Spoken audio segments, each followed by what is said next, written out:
দর্শক আসসালামু আলাইকুম, সবাইকে আমন্ত্রণ জানাচ্ছি মোহনা টেলিভিশনের খেলাধুলা নিয়ে আমাদের বিশেষ আয়োজন ওরিয়েন্ট ফুড টাইম স্পোর্টস। পুরো অনুষ্ঠান জুড়ে আপনাদের সাথে আছি আমি সাইফুল ইসলাম নয়ন। আমরা খেলাধুলার গবেষণা, উন্নয়ন, পরিকল্পনা ও বাস্তবায়নে কথা বলে থাকি corporate social responsibility, tourism and sports নিয়ে। তারই ধারাবাহিকতায় আমরা যে আলোচনা করব ক্রীড়াঙ্গনের বিভিন্ন বিষয় নিয়ে, বিশেষ করে ক্রীড়াঙ্গনে বাংলাদেশের পদচারণা এবং ক্রীড়াঙ্গনে বাংলাদেশের বিভিন্ন বিষয় নিয়ে আলোচনার জন্য স্টুডিওতে আমন্ত্রণ জানিয়েছি বাংলাদেশের অত্যন্ত জনপ্রিয় কলামিস্ট ও বিশ্লেষক জনাব ইকরামুজ্জামানকে। ইকরামুজ্জামান, আপনি কেমন আছেন? ভালো আছি, ধন্যবাদ। জনাব ইকরামুজ্জামান বাংলাদেশের দীর্ঘদিন ধরে ক্রীড়া লেখক এবং বিশ্লেষক, কলামিস্ট হিসেবে কাজ করছেন। সেক্ষেত্রে হচ্ছে যে বর্তমানে সাম্প্রতিক শেষ হওয়া টি-20 বিশ্বকাপে কিন্তু আমরা দেখেছি বাংলাদেশের ব্যর্থতার এক কথায় বলতে হয়। এইটা থেকে আসলে কতটুকু আমাদের পজিটিভলি আসা যায়? দেখেন, ক্রীড়া লেখকরা এবং সাংবাদিকদের যে দায়িত্বটা আছে তারা কিন্তু সেটা পালন করে চলেছেন। এখন এটার সঙ্গে না শুধু মিডিয়া তো জড়িত না, এটার সঙ্গে খেলোয়াড়রা জড়িত, অর্গানাইজাররাও জড়িত, এবং এটার সর্বক্ষেত্রে একটা সমন্বয়ের প্রয়োজন হয়ে পড়েছে। এবং এবারের প্রেক্ষাপটে যেটা দেখা গেল সেটা হয়েছে যে আমাদের অনেকগুলো দুর্বলতা আমরা বছর পর বছর ধরেই লালন পালন করেছি, কিন্তু আসল কাজটা করে নাকি। এবং এই ক্ষেত্রে এই আসল কাজটা কিন্তু সাংবাদিকরা লেখে সচেতনতা বৃদ্ধি করতে পারবে, লেখকরা লেখে সচেতনতা বৃদ্ধি করতে পারবে, কিন্তু যে কাজটা করতে হবে সেটা হয়েছে অর্গানাইজেশনাল কাজটা থেকে করতে হবে বোর্ডের। আর সাইমালটেনিয়াসলি সেটাকে ইমপ্লিমেন্টেশনের জন্য প্লেয়ারদের কাছে যখন দেওয়া হবে সেই কাজটা তাদের করতে হবে। এই যে খেলোয়াড়দের ব্যর্থতা, এটা না কিন্তু বিস্মিত হওয়ার কারণ নেই, কারণ এই যে অপশাসন ব্যবস্থা যেটা ছিল বোর্ডের, এইটারই রিফ্লেকশন আমরা মাঠে দেখেছি এবার। দেখেন, আমরা কিন্তু কেউ, আমি, আপনি, জনগণ এবং আস্ত মিডিয়া, আস্ত দেশ প্লেয়ারদের পাশে দাঁড়িয়েছিল, এবং আমরা সবসময় দাঁড়িয়ে থাকি। এত বাজে পারফরমেন্স, যেটা চিন্তা করেন, আপনি যেটা নিজেও বলছেন, সবাই বলছে, পরেও কিন্তু আমরা রোজ রোজ খেলা দেখতে গেছি। আমরা তাদের পাশে সমন্বয়তা নিয়ে দাঁড়িয়ে আছি। বাঙালি কিন্তু তাদের অলরেডি সাপোর্ট করে গিয়েছে, কিন্তু প্রত্যেকদিন সাপোর্ট করেছি, আমরা অনুপ্রেরণা করেছি। আমরা শুধু চেয়েছি একটা জিনিস, আমরা কিন্তু কোনোদিন বলি নাই জিততেই হবে, আমরা বলছি ভালো খেলতে হবে। কিন্তু আমরা যখন ভালো খেলার চেষ্টা পাই নাই তখন আমরা দুঃখ পেয়েছি। ভালো খেলার একটা চেষ্টা আছে, কারণ আমরা দেখেছি খেলার আগে হেরে যাচ্ছে। আপনি আপনার এই যে কলমে লেখনী দিয়ে আসলে কোন দুর্বলতাকে সবচেয়ে বেশি ফুটিয়ে তুলেছেন? আমার যেটা সবচেয়ে বড় যেটা মনে হয়েছে, আমি যেটা করেছি, আমি বিভিন্ন পত্রিকায় এটা আমাকে লিখতে হয়েছে এবং টেলিভিশনে বিভিন্ন যেতে কথা বলতে হয়েছে, সেটা হয়েছে যে এই যে অপব্যবস্থা এবং রেসপন্সিবিলিটি না, আমরা কিন্তু কেউ কোনো ক্ষেত্রের থেকে, মানে ওই যে ক্ষেত্রটা প্লেয়াররা হোক, অর্গানাইজার হোক, এরা কিন্তু কোনো সময় এই দায়িত্বটা নিতে পারে নাই। টিম ম্যানেজমেন্ট কিন্তু প্রিপেয়ার হয়ে আসে নাই। টি-20 বললেই হবে না, বাংলাদেশ টি-20তে কোনো সময় ভালো খেলতে পারে না, বাস্তবতা।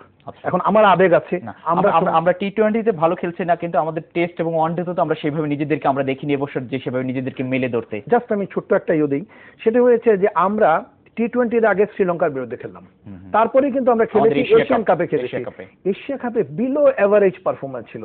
কিন্তু এই এশিয়া কাপে 2 বছর আগে 2012 সালে আমরা এবারকার চ্যাম্পিয়ন শ্রীলঙ্কাকে হারিয়েছিলাম, ভারতকে হারিয়েছিলাম। এত কাছাকাছি অবস্থায় এসে এত প্লেয়ার অফ ফর্ম হয়ে যাবে, এটা একটা অস্বাভাবিক ব্যাপার। এবং সমন্বয় নাই। সবচেয়ে বড় কথা হয়েছিল কি, টিম হিসাবে তো খেলতে হবে। এখন একজন দুইজন প্লেয়ারের উপর কিন্তু নির্ভর করে আর খেলার সময় নাই। সবচেয়ে বড় কথা হয়েছে টিম গেম, এবং সবাইকে পার্টিসিপেট করতে হবে। কিন্তু এবার আমরা যে দেখলাম যে আমরা নিজেরা আত্মবিশ্বাসের অভাবে ভুগছি, আত্মবিশ্বাস এবং দলীয় পারফরমেন্স কিন্তু আমাদের কিন্তু সব মিলে কিন্তু আমি কেউই কিন্তু সেভাবে কিন্তু নিজেদেরকে, যে আমাদের প্রত্যেকটা দলে কিন্তু আমরা থেকে যে উইনার হিসেবে কেউ না কেউ থাকে, কিন্তু আমরা কিন্তু এই বছর কিন্তু আমাদের যখন সবাইকে নিজের বেস্টটুকু প্রোভাইড করা দরকার ছিল, তখন কিন্তু সবাই কিন্তু ব্যর্থ, কিন্তু একসাথে কিন্তু ওইটাই তো বললাম যে আমাদের পারফরমেন্সটা, আপনি যেটা বলছেন ইউ আর ভেরি রাইট। আমরা একদম, মানে এটা সবচেয়ে আমাদের তো উইনার ব্যাটসম্যানও নাই, বোলারও নাই, কেউ নাই। এটা কিন্তু এগুলো সব বাস্তবতা। আমি একটা কথা আগেই বলে নিচ্ছি যে আবেগ থেকে বেরিয়ে কিন্তু ক্রিকেটকে দেখতে হবে। বাস্তবতা কিন্তু এখন খুব, মানে বাস্তবতাটাই এখন আসল, কারণ ক্রিকেট চ্যালেঞ্জে আসতেছে এবং কিছু অনেক বড় পেশাদারিত্ব একটি বিষয় এখানে ভীষণ ভাবে, এবং এখন সাংঘাতিক প্রেশার, মানে চ্যালেঞ্জের মধ্যে ক্রিকেট পড়ে গেছে। এই যে এবার আমরা ফার্স্ট রাউন্ড খেলে এসে টপ 10-এ এসেছি, আমাদেরকে 2 বছর পরেই, মানে নেক্সট ওয়ার্ল্ড কাপেই টি-20-তে না, ওইটা 9 মাসের পরটা আগে বলছি, টি-20-তে নেক্সট টাইমেও কিন্তু আমাদেরকে এইভাবে প্রথম রাউন্ডে বেড়া অতিক্রম করে টপ 10-এ খেলতে হবে, ভারতে যেটা অনুষ্ঠিত হবে। বিকজ আমরা কখনো র্যাঙ্কিং এ যেতে পারছি না। আমরা যদি পারফর্ম না করতে পারি তাহলে কিন্তু আমরা কোনোদিন খেলতে পারবো না। আমাদের এই অবস্থা যাচ্ছে। এখন আমরা ওয়ানডেতে কি করেছি, ওয়ানডেতে আমাদের যে পারফরমেন্স ছিল, এখন সেই ওয়ানডে পারফরমেন্সের আরেকটা নজির আমরা দেখতে পাবো 10 মাসের মধ্যে। সেটা হয়েছে যে ওয়ানডে ওয়ার্ল্ড কাপ হবে অস্ট্রেলিয়া এবং নিউজিল্যান্ডে ফেব্রুয়ারিতে। প্রথম খেলায় কিন্তু আফগানিস্তানের বিরুদ্ধে, এবং বাংলাদেশ কিন্তু ভেরি স্ট্রং গ্রুপে পড়েছে। সেখানে ইংল্যান্ড আছে, বাংলাদেশের গ্রুপে ইংল্যান্ড আছে, তারপরে শ্রীলঙ্কা আছে, এরা এইসব অস্ট্রেলিয়া আছে, এইসব দেশরাও আছে, আফগানিস্তান আছে, স্কটল্যান্ডও আছে। প্রথম খেলা কিন্তু আফগানিস্তানের সঙ্গে, কিন্তু ওইখানে ডিফারেন্ট কন্ডিশনে খেলতে হবে, যেখানে বল সুইং করবে, যেখানে বল বাউন্স করবে, মরা পিছে খেলা হবে না। আমরা কিন্তু সেই খেলাটা অভ্যস্ত না। আমরা তো কেমনি কিন্তু আমাদের কিন্তু স্পিন বান্ধব, কিন্তু আমাদের মিরপুরে যে পিচ সেটা কিন্তু স্পিন বান্ধব ছিল এবং স্পিন অ্যাটাক কিন্তু সবচেয়ে বেশি ছিল কিন্তু আমরা কিন্তু। হ্যাঁ, কিন্তু আমরা স্পিন করলে আমাদের স্পিনার আছে, কিন্তু আমাদের ওই স্পিনার নাই যারা দলকে জিতিয়ে নিয়ে যেতে পারে। With due respect to all the players, আমাদের কিন্তু আমরা ওই স্ট্যান্ডার্ডে যেতে পারি নাই। কিন্তু আমরা ওইটা না যেতে পারলেও আমাদের যেটা করা ছিল, যে আমাদের যেটা সম্মিলিত প্রচেষ্টা, প্রতিকূল অবস্থাটাকে সবাই মিলে যদি আমরা প্লেয়াররা চেষ্টা করা যেত, তাহলে অনেকটা ওভারকাম করা যেত। কারণ একটু ভালো খেলার চেষ্টা, একটু ভালো অবস্থা আনা। প্রত্যেকদিন আমরা ভাবছি, আমি আপনার দেশের সব মানুষ ভাবছে আজকে বাংলাদেশ ভালো খেলবে, আজকে বাংলাদেশ ভালো খেলবে, আশায় আমাদের সবসময় মানে বুক ভরে দিল। এই আশাটা কিন্তু ক্রিকেটাররাই আমাদেরকে জাগাইছে। স্বপ্ন কিন্তু ক্রিকেটার দেখাচ্ছে, কিন্তু তারপরে ক্রিকেটার এই মুখ থুবড়ে পড়ে গেছে। এবং এই মুখ থুবড়ে পড়ার পিছনে ওই যে আমি আপনাকে একটা বললাম যে আমাদের তো সিস্টেম, আমরা কিন্তু ওই যে আপনারা এখানে ডেভেলপমেন্ট নিয়ে কথা বলেন, ক্রিকেটকে সযত্নে লালন পালন না করতে পারলে আমরা আগামী 5 বছরের মধ্যেও কোনোদিনই ক্রিকেটে কিছু করতে পারবো না। এখন আমরা রোজ বলি, আপনি টেলিভিশনে আসি, মিডিয়াতে লেখি, এটা করি ওটা করি, সবাই বলি এটা করতে হবে ওটা করতে হবে। এখন প্রত্যেকদিন আপনি টেলিভিশন মানে পত্রিকা দেখতে পাচ্ছেন, বোর্ড বলতেছে আমরা স্টেপ নিব, আমরা এটা করব, আমরা ওইটা করে ফেলবো, আজকে বলছে বিপিএলও করে ফেলবো, সব করে ফেলবো। ভাই, প্রথমে তো একটা পরিকল্পনার মধ্যে এগোতে হবে। আমার দেশের ক্রিকেটের ভিত দুর্বল, আমার শিরদাঁড় দুর্বল, এটা বাঁকা হয়ে গেলে সাংঘাতিক প্রবলেম হবে। আমার তো ভীতি নাই, সেটা দুর্বল। এখন কোন দেশের কোন ক্রিকেটই কিন্তু আগাতে পারে নাই যখন ডোমেস্টিক ক্রিকেটকে ইম্পর্টেন্স না দেওয়া হয়েছে। আমরা ডোমেস্টিক ক্রিকেটকে পাত্তা দিই না, আমরা সবাই শুধু আন্তর্জাতিক ক্রিকেট নিয়ে ব্যস্ত। আন্তর্জাতিক ক্রিকেট তো অবশ্যই ব্যস্ত হতে হবে, কিন্তু প্রথমে তো ডোমেস্টিক ক্রিকেট দ্বারা করতে হবে। যখন আমরা ডোমেস্টিক ক্রিকেটে ভালো করব, তখন আমরা অটোমেটিক আন্তর্জাতিক ক্রিকেটে ভালো করতে পারবো। আর এখন দেখেন 3টা সংস্করণে খেলা। টেস্ট ক্রিকেট এটা একদম অন্য ধরনের, তারপর ওয়ানডে ক্রিকেট একটা, তারপরে টি20। এখন টি20 খেলার জন্য এরপরে আমরা বলেছি আমাদের ওই ফিটনেস নাই, সত্যি নাই, আমরা ইন্সপায়ার্ড হইতে পারিনি। কিন্তু অন্য অবস্থায় দেখেন, অন্য প্লেয়ারদের অবস্থা দেখেন, অন্য টিমকে দেখেন, জাস্ট টি20 উদাহরণ দেন, দেখেন, তাকায় থাকেন ওদিকে, যে টি20 যে খেলাগুলো আমরা দেখেছি সেখানে দেখবেন অন্যরা ইন্সপায়ার্ড হয়েছে, তারা কিভাবে খেলছে, দেশের জন্য কি অবস্থায় খেলতে পারে। শ্রীলঙ্কার ক্যাপ্টেন সে নিজে বলছে আমি খেলবো না, because I am not performing. সে করে নাই, সে ওদেরকে অন্যদেরকে দিয়েছে, তাকে কিন্তু জোর করে বসাইতে হয় না। এই যে রেসপন্সিবিলিটি, দায়িত্ববোধ, দেশের জন্য খেলা, এই জিনিসটা তো আমাদেরকে ঢোকাতে হবে। কিন্তু আমরা ওই যে বললাম, আমাদের সবচেয়ে শর্টেজ কোথায় জানেন? আমাদের প্লেয়ার নাই। আচ্ছা, এই ক্রমে আরেকটি বিষয় হচ্ছে আমাদের কিন্তু 3টি ফরম্যাটিক তো এখন কিন্তু ইমপ্রুভ করা দরকার, ব্যাটিং, ফিল্ডিং এবং হচ্ছে যে বোলিং। কিন্তু তো এখন কি করা দরকার আপনি একজন বিশ্লেষক হিসেবে? আমার যেটা মনে হয়েছে যে ওই যে আপনাকে বলছি যে সব নিচের থেকে আসতে হবে, এবং এজ গ্রুপে যেটা, এবং আমাদের ওই যে আন্ডার 19 এবং এ গ্রুপ যেটা, সেখানে কাজ করতে হবে। এখন আমাদের এখানে কিন্তু ফুল স্কোয়াডটা রয়ে গেছে অস্ট্রেলিয়ান কোচের আন্ডারে, কিন্তু স্টাফরা কাজ করে। অস্ট্রেলিয়ানরা কিন্তু মরার আগে মরে না, কিন্তু আমরা দেখলাম মরার আগে মরে না। এটা কিন্তু খুব ফাইটার, ভালো। অস্ট্রেলিয়ানরা ক্রিকেটে খুব ভালো ফাইটার, তারা যুদ্ধ করে। কিন্তু আমরা এখানে দেখলাম যে এটা কাজ করছে না। কাজ করছে না কি, এখান থেকে প্লেয়ার তো আনতে হবে। আমাদের যে জায়গা থেকে প্লেয়ার যাওয়ার কথা, এখন আমরা এই স্টুডিওতে 15 জন লোক আছি, 15 জন সিক হয়ে গেছি, 16 জনকে আর আনতে পারবো না, আনার লোক নাই। এখন সিক লোককে দাঁড়া করায়া আমরা আমাদের স্টুডিও রান করে যাচ্ছি। এইখানে প্লেয়ার কোথা থেকে আসবে? তাহলে আপনি আন্ডার 19 থেকে প্লেয়ার আসবে, এ গ্রুপ থেকে প্লেয়ার আসবে, এ টিম থেকে, যেটা আমরা এ টিম যেটা বলি সেখানে। এখন বাংলাদেশে যে এ টিম আছে যে খেটে, এখন আমাদের এ টিম নাই। আমাদের 2 বছর ধরে একাডেমির কোনো কাজ হয় না। ক্রিকেট একাডেমি আমাদের ছিল, আপনি জানেন, সব ছিল, এখন কোনো কাজ হচ্ছে না। এখন আপনি প্লেয়ারদেরকে কোচ আনবেন, আপনার কোচ এই এক্সপার্টরা এসে হেড কোচের আন্ডারে কাজ করে। একজন হেড কোচ আছে আমাদের, একজন ইকরামুজ্জামান ভাই। আমরা এই কথাগুলো শুনবো, কিন্তু তার আগে ছোট্ট একটা বিরতিতে যাব। সুপ্রিয় দর্শক, আমরা যাব ওরিয়েন্ট ফুড টাইম স্পোর্টসের ছোট্ট একটা বিরতিতে, আশা করছি আমাদের সাথেই থাকবে।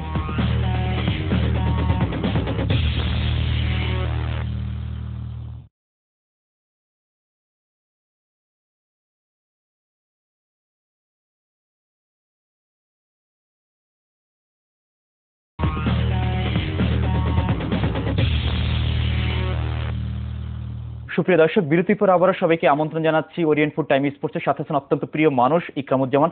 ইকরামুজ্জামান, যেটা বলছিলাম যে আপনার যে আপনি বলছেন যে একাডেমি নিয়ে সে ধরনের কোনো কাজ হচ্ছে না, এই বিষয়গুলো আর কি। দেন একাডেমিক কাজগুলো বন্ধ হয়ে গেছে। এখন একাডেমি কোনো কাজ করছে না, এখানে কিন্তু দায়িত্বপ্রাপ্ত লোকজনও আছেন। আচ্ছা, এখন একাডেমি যদি কাজ না করতে পারে, আপনার যদি ফিডিং লাইন ঠিক না থাকে, পাইপ লাইন যদি ঠিক না থাকে, তাহলে আপনি প্লেয়ার কোথা থেকে পাবেন? আচ্ছা, এখন এটা হচ্ছে কি একটা প্রক্রিয়া, হঠাৎ করে রাতারাতি কিছু হবে না। হঠাৎ করে আপনি আমাকে খুব ভালো টেকনিশিয়ান বানাতে পারবেন না। ট্রেনিং আসতে হবে, স্টেপ বাই স্টেপ আসতে হবে। আমাদের এই সিস্টেমগুলো বন্ধ হয়ে গেছে। আচ্ছা, কেন বন্ধ হয়েছে? সুশাসনের অভাব। এখানে মানে ক্রিকেটের বৃহত্তর স্বার্থটা সবসময় কিন্তু অবহেলিত হচ্ছে। ক্রিকেট কেন, মানে প্রত্যেকটা স্পোর্টসই। আচ্ছা, প্রত্যেকটা স্পোর্টসে ধরে নিলাম, ফুটবলেরও একই অবস্থা আছে, বিভিন্ন কারণে আছে। যখন আমরা ক্রিকেটে একটু আলোচনা করছিলাম, এনিহাও, তো এই যে ক্রিকেটের এইখানে হলো, আমি ক্রিকেটটা নিয়েই বলতে চাচ্ছি এর জন্য যে সাম্প্রতিক প্রসঙ্গে অবস্থাতে ক্রিকেটটা এখন খুব বার্নিং ইস্যু হয়ে দাঁড়িয়েছে। এখানে অপশাসন চলছে। রাইট। আপনি বোর্ডের অবস্থা চিন্তা করেন, বছরের পর বছর ধরে আমরা একটা কথাই চিন্তা করছি, হঠাৎ হঠাৎ আমরা জিততে পারি, তখন খুব আনন্দিত হই, বারবার মিছিল বের করি। আর বোর্ডে যারা বসে আছেন তারা ভাবেন এইভাবেই দিন চলে যাবে, কিন্তু এইভাবে দিন যায় নাই। আমি যখন সাপোর্ট করতে যাচ্ছি, আপনি যখন সাপোর্ট করতে যাচ্ছেন, দেশের মানুষ যখন সাপোর্ট করতে যাচ্ছেন, তখন আপনি বলছেন ইটস এ প্রেশার। এটা আমাদের জন্য, আমাদের মানসিক, আমাদের চাপ। এটা আসলে এটা সাকিব বলছিল যে এটা আমাদের জন্য বড় একটা পেশা। এটা কখনোই পেশা হতে, কারণ আমরা হচ্ছে 16 কোটি বাঙালি, কিন্তু ইন্ডিয়াতে কিন্তু প্রায় 100 কোটি লোক। সেখানে কি ধোনির উপর তো এক থেকে বড় চাপ, কিন্তু তারপর তো তারা ভালো করছে, এগিয়ে যাচ্ছে। 150 কোটি লোকের ওইটাও বলবো যে কেন যায়। 150 কোটি লোকের মধ্যে এই অবস্থা, 16 কোটির মধ্যে আমাদের প্রাইম মিনিস্টার। চিন্তা করেন, কোন দেশের প্রাইম মিনিস্টার এভাবে প্লেয়ারদেরকে সামনে রেখে তোমাদের চোখে স্বপ্ন দেখি ছবি তোলেন নাই। উনি খেলাধুলাকে ভালোবাসেন, দেশের মানুষের মানে আবেগটা উনি বুঝতে পারছিলেন বলেই ছবি তুলছেন। এখন আপনি যদি ধরে নেন যে প্রাইম মিনিস্টারের সঙ্গে ছবি কেন তুললা, আমার প্রেশার বাড়ছে, ও দেশে খেলা 2 বছরের জন্য বন্ধ করে দেন, রিডিকুলাস। এই ধরনের কথা বিশ্বের কোনো ক্রিকেটার জীবনে কোনোদিন বলে নাই। এক, হ্যাঁ, প্রেশার কিন্তু দেশে খেললেও প্রেশার হবে, আমাকে বাদ দিয়ে ওয়েস্ট ইন্ডিজে খেললেও প্রেশার হবে, কারণ আমি রাত জেগে খেলা দেখবো, আমি আবার সবকিছু করবো। এখন যেটা সবচেয়ে বড় কথা হয়েছে যে আপনি প্রেশার থেকে বাঁচতে পারবেন না, শুধু খেলাকে কনসেন্ট্রেট করতে হবে। ভাবতে হবে আমি দেশের জন্য খেলছি, ভাবতে হবে যে কোটি কোটি মানুষ, আমার প্রতিটা বলের পেছনে 16 কোটি বাঙালি তাকিয়ে আছে এবং কোটি কোটি মানুষ এই খেলা দেখে। সেটা হচ্ছে, আমরা ক্রিকেটের বাইরে একটু আসতে চাচ্ছি যে এখনো যে ক্রীড়াঙ্গনে কিন্তু আমরা জানি যে বর্তমান সরকার ক্রীড়া বান্ধব সরকার, ক্রীড়ার বেশ ডেভেলপমেন্ট হয়েছে। সেক্ষেত্রে এখনো কিন্তু ক্রীড়া নীতিমালা নিয়ে কিন্তু এখনো কিন্তু অনেক কথা হচ্ছে ইকরামুজ্জামান ভাই। সেটা হচ্ছে যে এই বিষয়টিকে আপনি কিভাবে দেখেন? আমরা 42 বছর ধরে, এই 43 বছর ধরে স্বাধীন হয়েছে, আমরা দেখেন নীতিমালা তৈরি করতে পারিনি। আমরা এখনো ভাবি আচ্ছা এই দলকে এইভাবে পাঠাই দিই, ওইভাবে দল, মানে আমাদের যতদিন পর্যন্ত সেট পলিসিটা না হবে, কিন্তু এটা পারছি না, এটা কিন্তু অর্গানাইজারদের ব্যর্থতা। এটা কিন্তু সরকার পারবে না। আচ্ছা, অর্গানাইজাররা সরকারকে বলতে হবে, সরকার ক্যান হেল্প, সরকার আমাদেরকে সাহায্য করে। গরিব দেশ বলেন, উন্নত দেশ বলেন, যেখানে বলেন, মানে কয়টা দেশের সরকার এত বেশি স্পাইট করতেছে? আপনি আমাদের দেশের সরকার, যখন যে সরকার আসছে, এই সরকার বলে বলছি না, সাধ্য মতো সবসময় চেষ্টা করা হচ্ছে, সবসময় দেওয়া হচ্ছে না, নতুবা এই দেশের স্পোর্টস হতো না। কিন্তু যারা করতে হবে সেখানে সমন্বয়ের অভাব আছে, সেখানে কমিটমেন্টের অভাব আছে। দেশের জন্য যে খেলাধুলা এখন যে অন্য জায়গায় চলে গেছে, আমাদের এরা বুঝতে পারে, উপলব্ধি করতে পারছেন না। এরও কিছু কারণ আছে, এরও পিছনে আবার অনেকগুলি ব্যাকগ্রাউন্ড আছে, যে যারা রিয়েল অর্গানাইজার ছিলেন এরা কিন্তু আস্তে আস্তে সরে যাচ্ছেন। এখন কিন্তু স্পোর্টসে অনেক মানে আমি কি বলবো যে অনেক পরগাছা ধরনের অর্গানাইজাররা চলে এসেছে। তার মানে আপনি মনে করছেন যে যারা একসময় অনেক বড় অর্গানাইজেশন মাঠে ময়দানে পড়ে থাকতো, তারা আস্তে আস্তে ফিডব্যাক করছে, তারা সরে যাচ্ছেন, কারণ তারা আনফিট হয়ে গেছেন। তারা মনে করছেন যে আমরা এই সিচুয়েশনের সঙ্গে ফিট না, ওনারা সরে যাচ্ছেন। কিন্তু আমরা যারা রিপ্লেস করছি তারা কিন্তু ওই জায়গাগুলো ঠিকভাবে রিপ্লেসমেন্টে ভালো অবস্থায় যেতে পারছি না।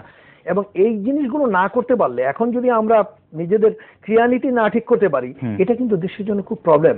এবার কমনওয়েলথ গেমস এর কথা চিন্তা করেন, আমরা কোনটা নিয়ে যাব, কোথায় যাব, এগুলি নিয়ে যখন আলোচনা চলতেছে, এগুলি নিয়ে আলোচনা করার কথা ছিল দেশ স্বাধীন হওয়ার 5 বছরের 5 মধ্যে বছর। সবকিছু সেট করে ফেলার দরকার ছিল, কারণ গভর্নমেন্ট কিন্তু অন্যরকম সবকিছু করছে। ইনফ্রাস্ট্রাকচার ডেভেলপমেন্ট ঠিক আছে, আমাদের আস্তে আস্তে হয়, কারণ দেশের তো অনেক সমস্যা আছে, তো আর স্পোর্টস না, আমাদের অনেক প্রতিবন্ধকতা আছে, প্রতিবন্ধকতা আছে, বাট গভর্নমেন্ট সবসময় সাপোর্ট করছে। কিন্তু দুঃখের বিষয় হলো আমরা এই সমস্ত মহলে, খেলোয়াড় বলেন, কর্মকর্তা বলেন, যারা লিখছি তারা বলেন, সবাই মিলে কিন্তু আমরা এই জিনিসটাকে একটা রাস্তায় আনতে পারি নাই। আমরা এখনো বলতে পারি না যে আমাদের লক্ষ্য কি। আচ্ছা, আমরা বলতে পারবো না আমরা কোন কোন খেলায় ভালো করব। আজকে হকিতে ভালো করব, কালকে ফুটবলে ভালো করব, পরশুদিন আরেকদিন দেখা গেলো বলতেছি আমরা কাবাডিতে ভালো করে ফেলবো। কিন্তু আমরা কিন্তু বুঝতে পারতেছি না কাবাডিতে এখন দেখেন আর ভালো করতে পারেন না, কারণ অন্যরা এগিয়ে যায়। ঠিক ক্রিকেটে কিন্তু এখন কিছু অগ্রসর দেশ এবং কিছু অনগ্রসর দেশ ক্রিকেট খেলছে। যখন অনেক দেশ পার্টিসিপেট করবে, এবং অনেক দেশ পার্টিসিপেট করার কারণ আছে, আন্তর্জাতিক ক্রিকেট এখন কিন্তু বিত্ত বলেন, বৈভব দিয়ে বলেন, সবকিছুতে কিন্তু খুব লোভনীয়, সবাই কিন্তু ক্রিকেট খেলবে। ক্রিকেটের পাশাপাশি যে আমাদের আরো যে 42টা এখন ফেডারেশন আছে, আপনার তাদেরকে কিন্তু ডেভেলপমেন্ট করা দরকার, কিন্তু সেক্ষেত্রে হচ্ছে মানে ডেভেলপমেন্ট করতে হলে সেখানে কিন্তু পৃষ্ঠপোষক এবং হচ্ছে যে আপনার ইকোনমিক্যালি যে বিষয়টা, সেটা কিন্তু সাপোর্টটা খুবই দরকার, কিন্তু সেটা কিন্তু বাংলাদেশ সরকার কিন্তু পর্যাপ্ত পরিমাণ দিতে পারছে না ফেডারেশন গুলোতে। কিন্তু তাহলে কিভাবে আমরা? না, বাংলাদেশ সরকার কিন্তু সবাইকে টাকা দিবে না, এই ব্যাপারে আমি একমত। কেন না, সবাইকে টাকা দিয়ে চালানোর মতো অবস্থা নাই, কিন্তু ডেভেলপমেন্ট তো করতে হলে তো প্রত্যেকটা স্পোর্টসে ডেভেলপ করতে হবে। বাট আমরা যারা অর্গানাইজার তাদেরকে রেসপেক্টিভ ফেডারেশন গুলোকে সরকার ওই ক্রিয়া নীতিমালা করে নাই বলেই এখন সব ফেডারেশনকে গণহারে টাকা দিয়ে যান। কেউ 10 টাকা, কেউ 20 টাকা, মানে আমি এমনি জাস্ট একটা উদাহরণ দিলাম, কেউ 5 টাকা, কেউ 2 টাকাও পায়। কিন্তু এটা সরকারের দায়িত্ব না। আচ্ছা, সমাজতান্ত্রিক দেশে সরকার, যেসব সমাজতান্ত্রিক দেশ আছে সেখানে সরকার 100% করবে, কিন্তু মুক্ত বিশ্বের সরকার সাপোর্ট করবে, প্রয়োজনে টাকা দিবে, কিন্তু আপনাকে করে নিতে হবে। যেমন হ্যান্ডবল ফেডারেশন বাংলাদেশের এমন কোন গেমস নাই যে গেম ওরা চালায় না উইদাউট স্পন্সর ছাড়া। আপনি অন্য ফেডারেশনরা কেন সেদিকে আগান না? আপনি বলছেন আমার কাছে কেউ আসে না, আপনাকে চেষ্টা করতে হবে। আপনি তো চেষ্টা করছেন না, আপনি বসে আছেন, আপনি মনে করছেন সরকার টাকা দিবে, বছরে একবার আমি একটা গেমস করে ফেলবো, ওই মানে জাতীয় করবো, ওটা কোনো মতে হয়ে যাবে, আমি বেঁচে গেলাম। এটা করলে তো হবে না, আমাকে তো চেষ্টা করতে হবে। এখন ক্রিকেটের স্পন্সর আসে, আপনি দেখেন স্পন্সর কখন উৎসাহ বোধ করে। এই সাম্প্রতিক কালে আপনি হকির অবস্থা দেখেন, হকির বিভিন্ন প্রবলেম চলছে, এখনো still problem is going on, অবস্থা যায় নাই, যেটা খুব দুঃখজনক। এটা এক করা উচিত ছিল, কারণ হকিতে আমাদের একটা ভবিষ্যৎ আছে। হকিতে কিভাবে স্পন্সর পিছনে গেছেন, কিন্তু স্পন্সর বেশি দিন থাকতে পারবে না যদি আপনি রিজার্ভ না করেন, বিকজ স্পন্সরেরও তো একটা কারণ আছে, তারও তো একটা উদ্দেশ্য এবং লক্ষ্য আছে কেন সে স্পন্সর করবে। স্পোর্টস ডেভেলপমেন্ট করে, বাট হচ্ছে ব্যবসায়িক একটা উদ্দেশ্য কিন্তু সেখানে কিন্তু অবশ্যই থাকে। কিন্তু এক্স্যাক্টলি ওইটা তো আছে, কিন্তু ওইটা কিন্তু আপনি ফুলফিল করতে পারতেছেন না। এখন আমাদের এত ফেডারেশন, এত কিছু, সবকিছু, এখন আমরা ভাবছি যে শুধু সরকার আমাদেরকে টাকা দিয়ে কেন করবে না। সরকার প্রত্যেক বছর টাকা দেয়, আপনি জানেন তো, সব ফেডারেশন এবং অ্যাসোসিয়েশনকে সরকার বাৎসরিক একটা বাজেট দেয়, এবং সেই বাজেট কিন্তু বিরাট হতে পারবে না, কিন্তু আপনাকে চেষ্টা করতে হবে, বিকজ সরকার আপনাকে ফেডারেশন করেছে, আপনাকে ফেডারেশন করার সুযোগ দিয়েছেন, সরকার বলছে যে করো খেলাধুলা। কিন্তু যখন আমরা সিলেক্টিভ হয়ে যাব তখন দেখবেন অবস্থাটা কি হবে। এই 42টার মধ্যে হয়তো 6টা-7টা গেমসকে বেছে নেওয়া হবে ক্রীড়া নীতির মাধ্যমে, যে এই 6-7টাকে সরকার প্রায়োরিটি দেবে। তখন সরকার কিন্তু এইখানে আরেকটু বেশি কনসেন্ট্রেট করতে পারবেন এবং দেখতে পারবেন বসে বসে, কিন্তু কাজটা কিন্তু করতে হবে সমস্ত অর্গানাইজারদেরকে, এবং এইখানে কমিটমেন্টের দরকার। আমি কি মানে আমার একটা স্বচ্ছতার দরকার আছে, এবং জবাবদিহিতার দরকার আছে। আমি যে স্পোর্টস এর অর্গানাইজার হয়ে যাব, এখন আমি তো মনে করছি যে আমি স্পোর্টস অর্গানাইজার, আমার কোনো ইয়ে নাই, সরকার গণতন্ত্র দিচ্ছে, আমি জিতে গেছি, যেভাবে হোক জিতছি। আপনাকে তো আপনি ইয়ে করতেছেন, বিকজ আপনি দেশের স্পোর্টস চালাচ্ছেন। এখন তো স্পোর্টস আর আবেগের মধ্যে নাই, স্পোর্টসকে এখন মানুষ ভাবতেছে বিরাট একটা বড় ডেভেলপমেন্ট হিসাবে, মানুষ সভ্যতার প্রতীক হিসাবে, এগিয়ে যাওয়া হিসাবে। এখন তো স্পোর্টস ওই অবস্থা নাই। আমাদের এটা পরিবর্তন দরকার। হ্যাঁ, পরিবর্তন আসবে, কারণ কি জানেন, মানুষ পরিবর্তন চায়, হয়তো সময় লাগবে। আসলে ইকরামুজ্জামান ভাই, আসলে কি করা দরকার, আপনি যদি সর্বশেষ যদি আমাদেরকে বলেন, পুরো বাংলাদেশে স্পোর্টস কিন্তু আমরা কিন্তু এখন কিন্তু পেশাদারিত্ব বলে যেভাবে স্পোর্টস কিন্তু আমরা অনেক উপরে, মানে আমাদের আশা অনেক বড়, সেক্ষেত্রে কি করা দরকার স্পোর্টসকে development, all over sports, not only football, cricket, hockey, all over sports. আমার একটাই কথা, যে আমার মনে হয়েছে যে স্পোর্টসটাকে আমরা ইতিবাচক দৃষ্টিতে দেখতে হবে। প্রথম হচ্ছে ইতিবাচক দৃষ্টিতে, আর স্পোর্টস যে আমার শার্ট না, এটা খুলে রাখলে যে এটার সঙ্গে সম্পর্ক নাই, এই জিনিসটাকে শেষ করতে হবে। স্পোর্টসকে জীবনের সঙ্গে, হৃদয়ের সাথে, জীবনের সঙ্গে নিয়ে আসতে হবে, নতুবা স্পোর্টসে ডেভেলপ করা যাবে না। আর প্রত্যেকটা নিয়ে স্পোর্টস নিয়ে চিন্তা ভাবনা না করলে শুধু চালাই দিব, চলে গেছে, দিন পার হয়ে গেছে, আমার সময় শেষ হয়ে গেছে, আগামী আসলে বুঝবে, এগুলো করে আমাদের স্পোর্টস যাবে না। আর আবেগ থেকে বেরোতে হবে, একদম বাস্তবতায় কি হয়েছে, আমি পারি নাই কেন, এই মনোভাবটা আনতে হবে যে আমরা কিছু করতে চাই। এই করতে না চাইলে হবে না। আর করতে চাওয়ার সঙ্গে হবে মাথা খাটাতে হবে। মাথা যদি খাটে এসে পরিকল্পনার মাধ্যমে এগিয়ে যেতে হবে, নতুবা স্পোর্টস আগাবে। জনাব ইকরামুজ্জামান ভাই, আসলে আমরা বেশ আশাবাদী বাংলাদেশের স্পোর্টস অনেক দূর এগিয়ে যাবে এবং বাংলাদেশের স্পোর্টস নিয়ে আসলে আমাদের বিশ্বের দরবারে বাংলাদেশের স্পোর্টস পৌঁছে যাবে। আপনাকে অসংখ্য ধন্যবাদ আমাদেরকে সময় দেওয়ার জন্য। আপনাকে ধন্যবাদ এবং মোহনা টেলিভিশনের সমস্ত দর্শকদেরকে ধন্যবাদ। সুপ্রিয় দর্শক, আমরা আমাদের অনুষ্ঠান একেবারে শেষ প্রান্তে, তবে যাবার আগে বলছি অনুষ্ঠান সম্পর্কে এবং খেলাধুলা সম্পর্কে যে কোনো তথ্য এবং মতামত আপনি আমাদেরকে জানাতে পারেন। আপনি জানান আমাদেরকে, আমরা জানাবো গোটা বিশ্ববাসীকে। খেলাধুলা করুন, টাইম স্পোর্টস অনুষ্ঠান দেখুন আর মোহনার সাথে থাকুন। এতক্ষণ আমাদের সাথে থাকার জন্য সবাইকে অসংখ্য ধন্যবাদ জানিয়ে আমি সাইফুল ইসলাম নয়ন এখানে বিদায় নিচ্ছি। ভালো থাকবেন এই কামনায়। আল্লাহ হাফেজ।